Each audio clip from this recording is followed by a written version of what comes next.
In this video, I'm going to tell you all about this exciting, newly released real-time strategy game, Godsworn. This will include a look at some of the features in the gameplay, information on the early access roadmap, and my take on the game overall so far. So this is a classic style RTS at its core, which is a bit of a rare thing these days, so it's really exciting when a solid new game in this genre gets released. It really reminds me of games that are icons of this genre, such as Warcraft 3 and some variations of Age of Empires with the combination of hero units and powerful abilities added onto the classic RTS gameplay. But of course it has some twists that make it unique. I'll start with what is probably the main feature of this game, which is the hero units and the combat. The game currently has 4 different heroes available, which are tied to the faction that you'll play as. Each hero has unique abilities that you unlock as they level up. The combat is pretty fast paced, and these abilities are really powerful for impacting the battles. Among the abilities are various offensive attacks, healing spells, passive auras, etc. Some of the regular units in the game are also pretty unique and have some cool abilities themselves. For example, there is this Pookie's Dragon unit that will eat up the coins from dead enemies, and then you can have him regurgitate the wealth to pick up with your hero unit. I mean, who doesn't like a dragon that spits up coins, am I right?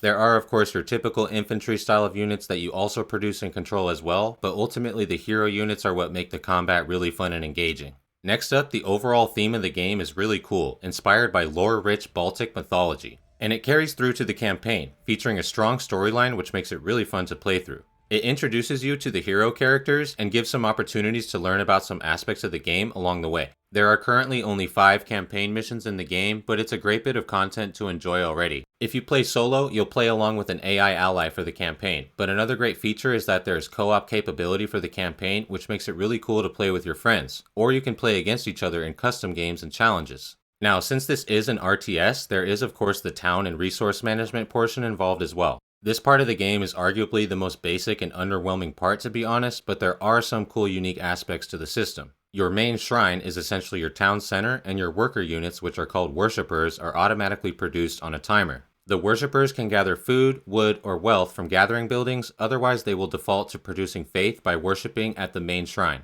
So it is a bit different than your standard setup, but the functionality is very basic. However, I think this game really focuses more on the combat and the heroes rather than a complex system of town logistics and resource management, which to be fair plays in well with the faster paced style of the game, so it's not too significant of a downside in my opinion. Granted, the game has only been out for a few months so far and is still very much in early access, so let's take a look at what's to come in the roadmap that they've laid out.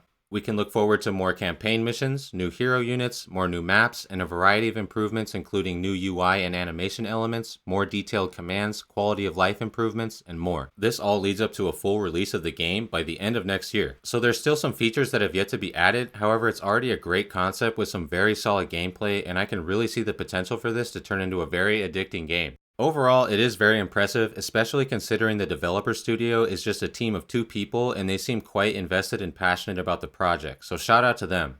I'll definitely be continuing to dive into this game, covering upcoming updates, more gameplay content, and maybe even some guides, so make sure to subscribe for more.